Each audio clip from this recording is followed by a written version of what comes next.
Les fractions équivalentes au pays des merveilles. Voici Alice. Oui, comme Alice au pays des merveilles. Aujourd'hui, nous aborderons avec elle la notion des fractions équivalentes. Mais d'abord, effectuons une brève révision sur quelques détails des fractions. Te souviens-tu des deux termes utilisés pour désigner les deux nombres d'une fraction?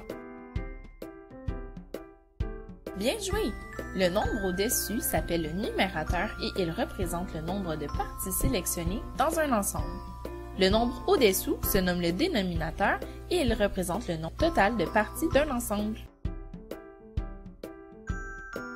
On dit de deux fractions qu'elles sont équivalentes lorsqu'elles représentent la même quantité, mais que cette quantité est présentée sous fractions différentes. Par exemple, la fraction 1/2 peut être représentée de plusieurs façons. Ici, 1/2 signifie qu'on a deux parties en tout, mais une seule est sélectionnée en vert. Ensuite, 2/4 signifie qu'on a 4 parties au total et on en a sélectionné 2 en vert.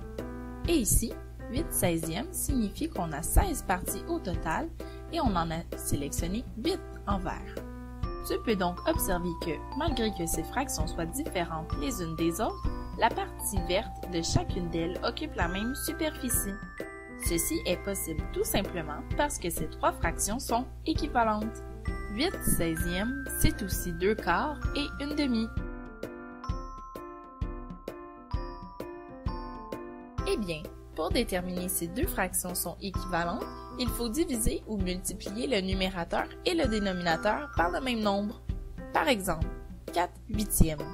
Si on choisit de multiplier le dénominateur et le numérateur par 6, nous obtiendrons 8 fois 6 égale 48 et 4 fois 6 égale 24, ce qui nous donne 24/48 comme fraction équivalente à 4/8.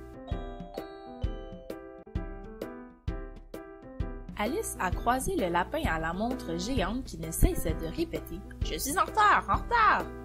Elle lui demanda « Mais pour aller où, monsieur Lapin ?» Il lui répondit « Je n'ai pas le temps de vous parler, je suis en retard de 3/4 d'heure. » Que signifie 3/4 d'heure? Eh bien, 1 heure équivaut à 60 minutes. On cherche ici la fraction équivalente à 3/4. Quelle opération effectueras-tu? 3/4 et quelque chose 60e. 4 fois combien égale 60? On fera l'opération inverse.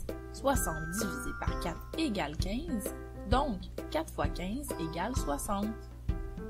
On multipliera aussi le numérateur par le même nombre. Donc, 3 fois 15 égale 45. On obtient 45/60 qu'on peut traduire en 45 minutes. Et voilà, nous espérons que cette leçon sur les fractions équivalentes vous a aidé à mieux comprendre cette notion. Au revoir! Created using Powtoon.